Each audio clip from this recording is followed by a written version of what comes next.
우주에서 가장 소중한 학생 여러분, 자, 이번 시간 여러분들과 평행판 측정기를 이용해서 거리에 따른 전위차를 한번 구하는 실험을 할 거예요. 우리는 이 실험을 통해서 우리가 전기 용량이라고 하는 개념도 이해를 할 수가 있고, 또 하나 전위차와의 관계도 이해를 할 수가 있고, 그러기 위해서는 우리가 가우스 법칙을 써서 전기장도 한번 이론상 계산을 해봐야 될 거예요. 이렇게 종합적으로 이해할 수 있는 이런 중요한 실험이에요. 자, 그러면 여러분들은 도대체 무엇을 실험을 한다 하고 무엇을 이해한다 라고 하는 개념을 이해를 했어요. 자, 이제 그러면 세부 항목들에 대해서 한번 생각을 해보죠. 자, 그러면 먼저 우리는 측정기의 전위창과 전기 용량에 대해서 먼저 이해를 해야 되는데, 그렇죠? 그래야 실험적인 배경 지식을 얻는 거잖아요. 근데 여러분들이 잘 알고 있겠지만 전기 용량이라고 하는 걸 구하기 위해서는 먼저 우리는 전기장부터 구해야 돼요. 근데 이렇게 평행판 측정기가 다음과 같은 구조로 이렇게 되어 있는데, 여기에서 전기장을 구하기 위해서는 우리는 여기에 있는 가우스 법칙을 이용하면은 상당히 편리해요. 그러니까 여러분들은 꼭 이 가우스 법칙에 대해서 한번 생각을 해보고, 여기에 대해서 장점 또는 단점 이런 것들에 대해서 한번 토론들을 해보길 바래요. 여기에 틀림없이 우리가 가우스 법칙은 정확히 잘 이해를 하고 있어야 돼요. 자, 그리고 나서 이제 여기 보면은 평행판 측정기는 전기를 이렇게 충전할 수가 있기 때문에 바로 그렇게 되면은 전기 용량이 있겠죠. 그러니까 우리는 전기 용량이라고 하는 개념을 잘 이해를 해보고, 그리고 또 하나 이렇게 측정기는 이 종류만 있는 게 아니라 평행판도 있고 부형도 있고 원통형도 있고 여러 모양이 있어요. 그래서 여러분들은 그 측정기의 종류에 대해서 이렇게 한번 해보고 거기 쓰임에 대해서 한번 조사를 해보세요. 그리고 또 하나 이제 여러분들은 어떤 생각을 해봐야 되는 거냐면, 바로 다시 말해서 전기를 저장할 수 있는 다른 현대적인 방법들에 대해서도 이렇게 한번 조사들을 해보세요. 물론 여기에 있는 평행판 측정기라고 하는 이런 실험들은 패러데이가 실험했던 가장 기본적인 실험들이에요. 그런데 우리는 지금 이렇게 전기를 저장할 수 있는 방법, 그리고 전기 용량을 늘릴 수 있는 방법이 현대적인, 현대 물리학적인 관점에서 상당히 많이 발전되어 있잖아요. 그리고 바로 여러분들이 전기 자동차 같은 거 들어봤을 거예요. 바로 여기에 우리가 에너지원으로 쓰기 위해서 지금 우리는 전기 용량을 엄청나게 늘리려고 하고 있는 중인 거예요. 그렇잖아요. 그러니까 여러분들이 그런 거에 대해서 반드시 이렇게 한번 조사를 해봐요. 자, 그리고 우리는 거기에 따른 이제 관련 실험을 드디어 이제 구사를 이렇게 한번 해볼 거예요. 자, 그리고 이쪽에 있는 두 분은 여기는 이렇게 우리가 지금 요 내용에 대해서 이해를 할 때 관여했던 두 분인데, 위쪽은 3대 수학자에도 속하는 여기에는 카를 프리드리히 가우스라고 하는 이렇게 이론 물리학자 겸 수학자이신 분이에요. 그리고 아래쪽은 이렇게 여러분들이 너무나도 잘 알고 있는 역사상 가장 사랑과 존경을 받고 있는 영국의 패러데이라고 하는 이렇게 물리학자예요. 자, 그러면 이분들의 생애에 대해서만 간단하게 얘기를 해보면, 그리고 업적, 생애까지는 아니더라도 업적을 보면은 여기 가우스라고 하는 분은 제가 조금 아까 소개를 할 때 3대 수학자 중에 한 분이라고 했는데, 일반적으로 3대 수학자라고 하는 분들은 여기는 가우스, 그리고 또 하나 여러분들이 고대 쪽으로 좀 더 올라가면 잘 알고 있는 부력의 원리를 찾아냈던 아르키메데스, 그리고 또 여러분들이 좋아하는 미분과 적분을 발견했던 뉴턴이 이렇게 3대 수학자에 들어가요. 근데 여기에는 카를 프리드리히 가우스라고 하는 이분은 여러분들이 잘 알고 있겠지만 독일의 천문학과 교수였었어요. 그래서 교팅한 대학교에 이렇게 근무를 하면서 수학과 그리고 수리물리학에 대해서 많은 업적을 남겼어요. 그래서 이분의 유명했던 일화를 한두 가지만 소개를 하면은 19세 때 그 당시에까지는 아무도 못 풀고 있던 17각형, 여러분들 17각형 알잖아요. 17각형의 작도가 가능하다라고 하는 거를 처음으로 발견했던 분이 여기 있는 가우스예요. 그래서 가우스가 그걸 발견하고 나서 하도 좋아가지고 여러분들이 조금 아까 말했던 아르키메데스 묘비에 혹시 알아요? 아르키메데스 묘비에 어떤 그림이 있는지. 아르키메데스는 자기 묘비에다가 원통, 그러니까 원기둥이 있죠? 원기둥에 내접하는 구를 이렇게 그려달라고 했어요. 그것처럼 여기 가우스도 17각형을 작도하는 방법을, 그러니까 자하고 컴파스만을 이용해서 작도하는 방법을 발견을 하고 그게 너무 좋아가지고 자기 묘비에다가도 17각형을 그려달라고 했던 분이 여기에 있는 가우스예요. 근데 실제는 17각형이면은 여러분들이 17각형을 그려보면은 거의 원하고 똑같잖아요. 그래서 잘 구별이 안 가서 그 묘비에 17개의 점으로 이렇게 표시를 했어요. 자, 그분이 여기에 요 가우스예요. 그리고 또 하나 이 가우스가 유명해졌던 거는 언제 어떤 사건 때문인 거냐면, 여러분들이 아마 세레스라고 하는 소행성을 알고 있을 거예요. 그러니까 화성하고 목성 사이에 소행성대가 있잖아요. 그 소행성 중에서 가장 큰 게 세레스라고 하는 소행성이에요. 근데 이거를 1801년도에 이탈리아의 천문학자들이 발견을 했어요. 근데 여기 가우스가 바로 그 궤도를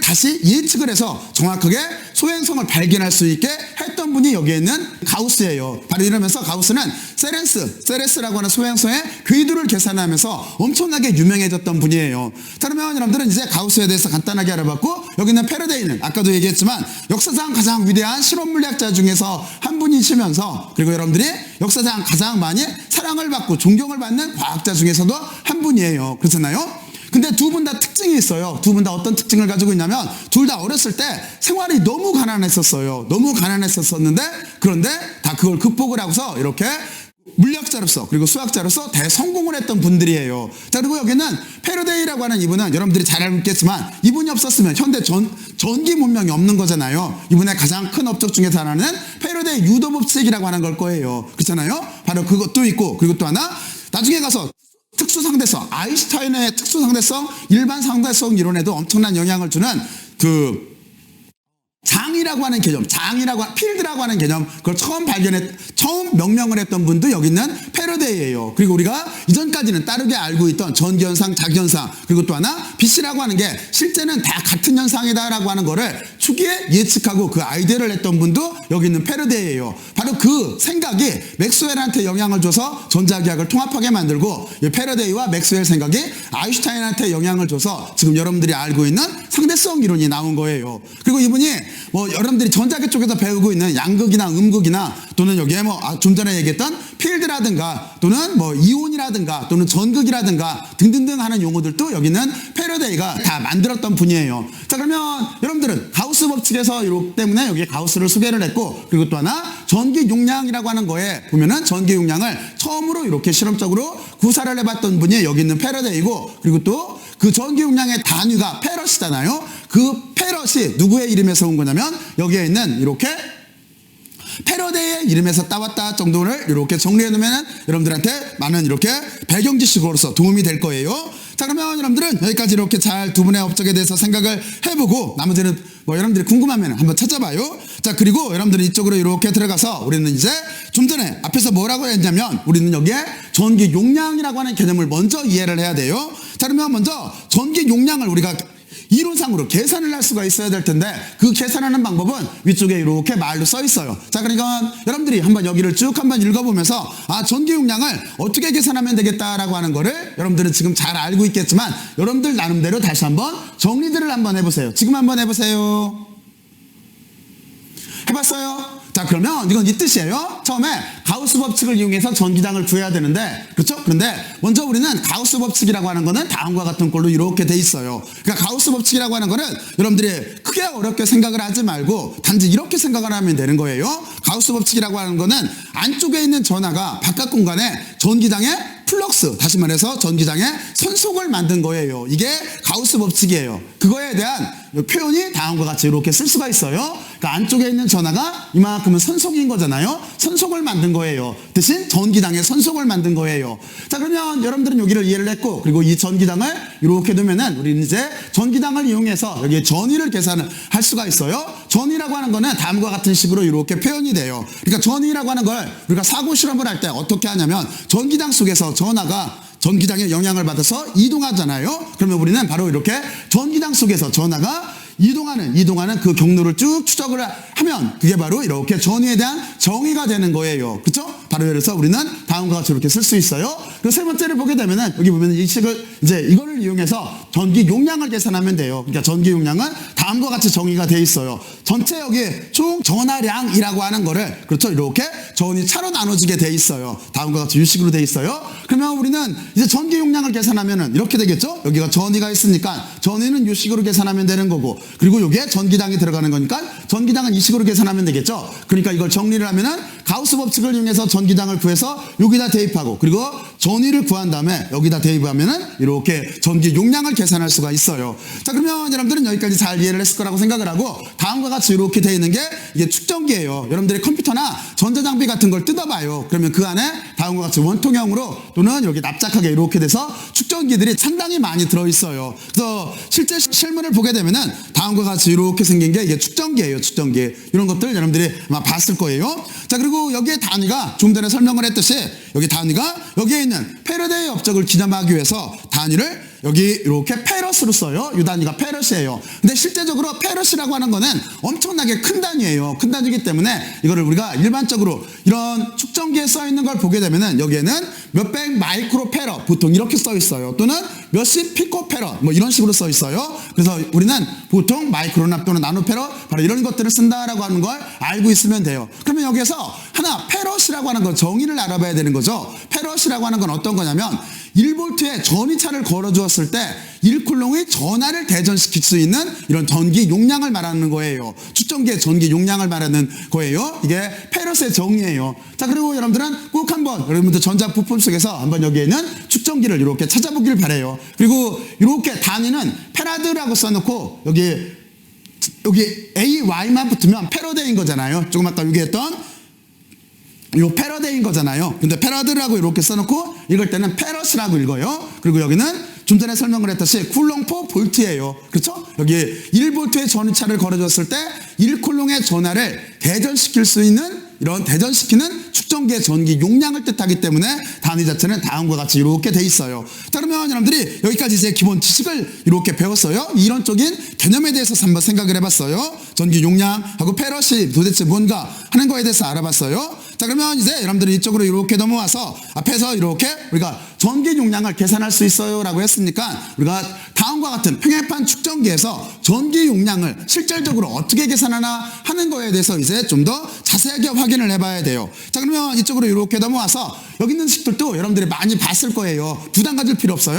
여러분들이 생각해보면 여기를 금방 추적해서 여러분들 정도면 여기를 금방 이해를 할 수가 있어요. 아, 정말로 그래요. 정말로.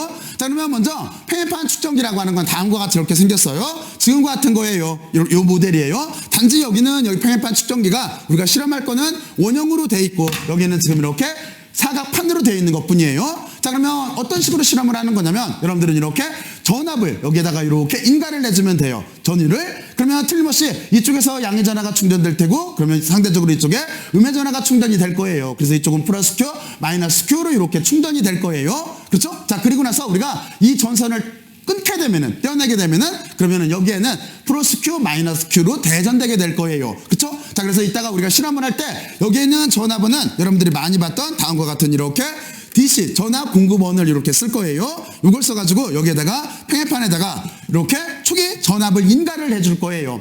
자, 그러면 실험 구조는 여러분들은 이해를 했고, 요 평행판을 다시 이렇게 정면에서 본 거예요. 그러면 이렇게 플러스 Q, 마이너스 Q로 대전된 이렇게 평행판이 있을 테고, 그리고 나서 틀림없이 이쪽에 플러스 전하가 이쪽에 마이너스 전하가 있으니까 플러스 쪽에서 마이너스 쪽으로 이렇게 전기장이 이렇게 생기는 걸 여러분들은 알 수가 있을 거예요. 자, 그러면 요 구조까지 이해를 했죠? 자, 그리고 나서 우리가 전기 용량이라고 하는 건 어떻게 구하면 되는 거냐면 아까 설명했듯이 전기 용량이라고 하는 건 정의가 여기 보면은 총 전하량이라고 하는 거, 그렇죠? 총 전하량이라고 하는 거를 전이차로 나눠주면 이게 전기 용량의 정의가 돼요. 그렇잖아요? 그러면 우리는 먼저 무엇을 구해야 되겠어요? 여기는 상수값일 테니까 여기는 전위를 알아야 돼요. 전위는 어떤 식으로 구한다고 했어요? 다음과 같은 관계를 알아야 돼요. 그렇죠? 그런데 여기서 이 식의 의미를 살펴보면은 여기는 이렇게 되어 있는 게 수학적으로 말하면 경로적분이에요. 뭐가 이동한 경로? 다시 말해서 전기장 속에서 전하가 이동한 경로예요. 그러니까 이 그림으로 와서 보게 되면은 전기장은 지금 이렇게 생기겠죠? 이렇게 생기는데 여기에다가 전하를 플러스 전하를 넣었다라고 한다면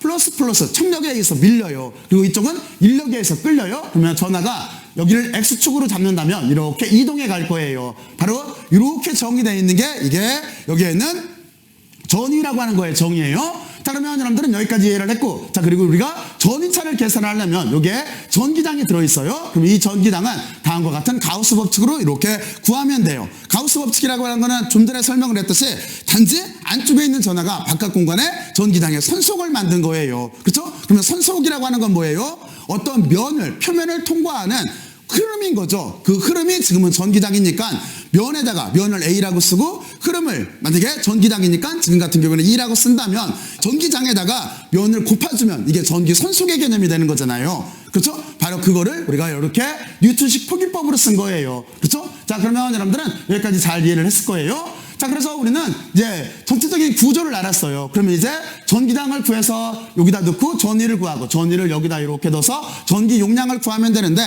전기장이라고 하는 걸 먼저 구해야 되겠죠? 그럼 어떻게 되는 거냐면 이 전기당이라고 하는 거는 다음과 같은 가우스 법칙에서 우리는 아래식처럼 쓸 수가 있어요. 그렇죠? 왜냐면 지금 여기 전기당이 이렇게 있을 테고, 그리고 이쪽은 면적분이 될 텐데 이 면을 A라고 한다면 A로 이렇게 쓰면 될 거예요. 그리고 우리는 안쪽에 있는 전하를 결정을 해주면 되는 건데, 안쪽에 지금 가우스면을 이렇게 잡았다고 했을 때 안쪽에 있는 전하는 플러스 Q예요. 그렇죠? 그러니까 여기를 우리가 Q로 이렇게 Q로 써주고, 그리고 나서 여기 A로 나눠주게 되면은 다음과 같이 이렇게 전기당을 금방 간단하게 구할 수 있어요. 자, 그러면 이 전기당을 여기에다 대입을 하면 되겠죠? 그렇죠? 전이차에 대한 정에다 대입을 하면 될 거예요. 자, 그리고 나서 여기에서 한 가지를 생각을 해야 돼요. 우리가 경로적 부분이라고 할 때는, 물론 여기에서는 이 경로는 전하가 이동한 경로예요. 전하가 이동한 경로를 추적을 할 때는 축위치와 나중치를 알아야 될 거예요. 축의 위치와 나중 위치. 그러면 축의 위치를 이쪽에서 출발했다라고 하면 여기를 0으로 잡고, 이쪽 반대편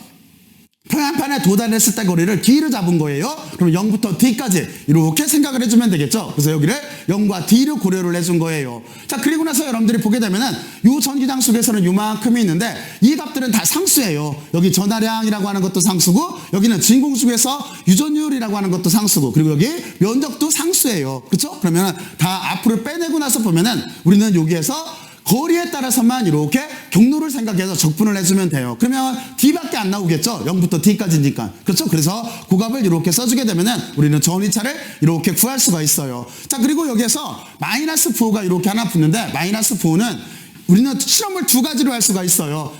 다시 말해서 처음에 초기에 시험 전화가 이쪽에 있었다라고 한다면, 그러면은 이렇게 이동할 때 다음과 같이 계산을 하게 되면은 마이너스 부호가 이렇게 붙게 돼 있어요. 근데 만약에 이거는 장에 의해서 이동하는 거죠. 하지만 만약에 반대로 우리가 일을 해서 이렇게 끌어다 놓는다라고도 생각할 수가 있겠죠. 그러니까 오른쪽에서 왼쪽으로도 이동할 수가 있겠죠. 그럴 때는 여러분들이 계산해 보면 알겠지만 여기에 있는 값 자체가 플러스로 이렇게 나와요.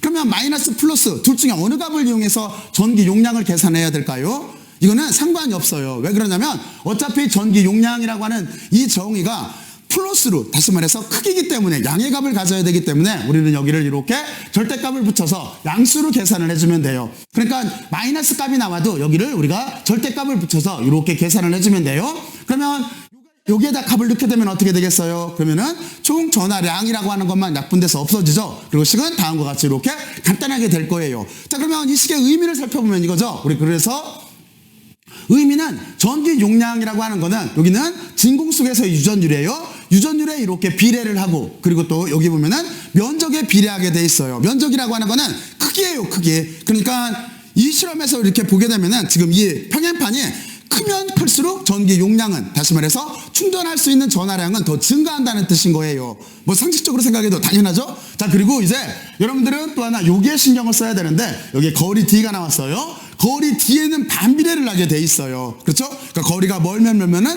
전기 용량은 줄어든다라고 하는 그 뜻인 거예요. 자, 그리고 여러분들은 여기에 있는 유전율을 하나 생각을 해봐야 되는데, 이 유전율은 좀 뒤에 이제 자료 화면에서도 나오겠지만 여기는 진공 중이에요. 왜냐면 지금 우리가 이렇게 실험을 할 때, 이 그림같이 이렇게 실험을 할 때 이 평행판 사이에는 아무것도 없어요. 아무것도 없어요. 그런데 여기에다가 우리가 유전체를 끼워 넣을 수가 있어요. 여기에다 뭐 여러분들이 종이 같은 걸 끼워 넣을 수가 있는 거잖아요. 종이도 유전체니까. 그렇게 되면은 전기 용량은 증가하게 돼 있어요. 여러분들은 그 점을 하나 이해를 해보고, 그게 또 왜 그런가 하는 거에 대해서 잠깐 생각들을 꼭 하고 한번 해보고 있어야 돼요. 자, 그러면 여러분들은 여기까지 이렇게 전기 용량에 대해서 생각을 해봤고, 자, 그리고 이 식에서 보면은 어떻게 돼요? 이 식에서 보면은 거리에 따라서 전위는 어떻게 돼요? 전위는 거리가 멀어지면 멀어질수록, 그러니까 둘은 비례하게 돼 있죠. 그렇죠? 그러니까 여러분들은 이렇게 생각을 해야 돼요. 조금 이따 실험하는 방법 중에서 어떻게 생각을 할 거냐면은, 어떻게 실험을 할 거냐면은 여기를 평행판을 이렇게 처음에 어떤 일정한 거리에서 안쪽으로 이렇게 줄이면서, 또는 반대로 실험해도 상관없어요.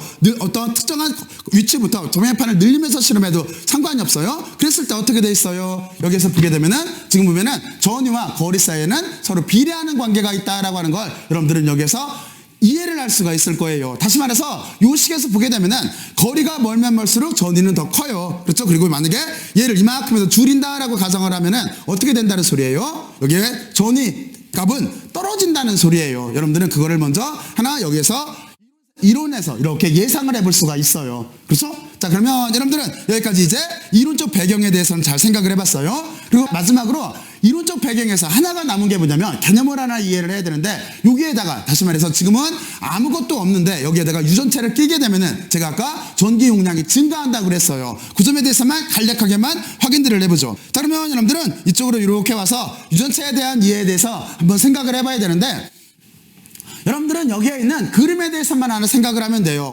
어떻게 그림을 생각을 하면 되는 거냐면, 지금 이렇게 평행판에다가 전압을 먼저 걸었어요. 그럼 양쪽 평행판이 대전이 될 거예요. 바로 이렇게 해서 우리가 그리고 나서 그 전압을 치웠어요. 그러면 틀림없이 여기에는 전기가 플러스 전화와 마이너스 전화가 충전이 되어 있기 때문에 여기에는 틀림없이 양쪽에 볼트라고 하는 전기차를 가지고 있을 거예요. 바로 이런 상황에서 우리가 멀티미터로 양쪽을 측정을 했다라고 해서, 예를 들어서 여기가 5V라고 한다면, 그러면 여러분들은 이렇게 똑같은 상황에 여기다 유전체를 이렇게 끼워 넣은 거예요. 그러면 여기가 이렇게 2V로 줄어드는 현상을 관찰할 수가 있어요. 다시 말해서 이렇게 해놓고 여기에다가 종이나 이런 것들을 끼워 넣게 되면은 이렇게 전압은, 멀티미터가 있는 전압은 떨어지게 돼 있어요. 그게 왜 그런가를 생각을 해봐야 되는데, 여러분들 이쪽에서 그림을 보면 금방 이해를 할 수가 있어요. 처음에 여기에 있는 유전체가 없다라고 생각을 해보면 틀림없이 왼쪽에서 오른쪽으로 이렇게 전기장이 지나갈 거예요. 하지만 여기에다가 유전체를 넣게 되면은 평행판이 대전체의 역할을 하기 때문에 틀림없이 유전체도 분극현상이 벌어질 거예요. 그래서 이쪽에는 미약하지만 이렇게 마이너스로 대전되고 이쪽에는 플러스로 대전될 거예요. 그러면 틀림없이 플러스 쪽에서 마이너스 쪽으로 이렇게 전기장을 만들 거예요. 그러면 구조는 이렇게 되겠죠. 어떻게 될 거냐면, 지금 여기 보면은 이쪽 그림에서 이렇게 보면은 평행판이 플러스에서 마이너스로 이렇게 전기장을 만들어요. 하지만 이 안에다 유전체를 넣게 되면은 이 유전체도 분극이 되기 때문에 반대로 이렇게 전기장이 만들어요. 그러면 그만큼 부분이 상쇄가 되는 거예요. 이 그림에서 보게 되면은 여기 평행판이 만드는 전기장을 위쪽 전기당 2의 제로라고 본다라고 한다면, 여기 유전체가 만드는 전기당이 안쪽에서 2의 INT로 썼어요. 이만큼 있을 거예요. 그러면 위쪽하고 아래쪽이 서로 상쇄가 돼서 빨간 색깔만큼 이렇게 전기당이 남게 돼 있어요. 여러분들은 이 특징에 대해서 알고 있어야 돼요. 그렇죠? 그러면은 우리가 전이라고 하는 거는 이렇게 되면 어떻게 될까요? 전이라고 하는 거는 전이라고 하는 자체는 어떻게 됐어요? 바로 이렇게 유전체를 넣게 되면은 떨어지게 될 수밖에 없죠. 그렇죠? 바로 여러분들은 다음과 같은 구조를 알고 이거를 좀 더 그냥 이렇게 설명을 해보면, 개념으로서 이해를 하면 이거예요. 어떤 평행판 사이에 유전체를 이렇게 채우게 되면은 전기 용량이 유전물질의 유전 상수만큼, 여기를 카파라 긁어요. 카파벤만큼 이렇게 증가를 해요. 그 이유를 정리해보면 뭐냐면, 총 전하는 변하지가 않지만, 아까 이 식에서 보면은 Q라고 하는 건 CV잖아요. 근데 이 Q라고 하는 총 전하는 변하지가 않아요. 그런데 변하지가 않지만 전이차는 감소하게 돼요. 그렇죠? 그래서 볼트는 줄어들었어요. 이렇게 감소하게 되면은 상대적으로 전기 용량은 이렇게 증가하게 되는 거예요. 왜냐면 Q는 CV인데 Q가 전하량 자체가 고정되어 있으니까 전기가 떨어지게 되면은 전기 용량 CV니까 C는 증가할 수밖에 없는 거잖아요. 그렇잖아요? 여러분들은 이렇게 이해를 하면 돼요. 자, 그러면 여러분들은 여기까지 잘 이해를 했고, 그리고 여기서 질문을 하고 있으니까 여러분들이 여기를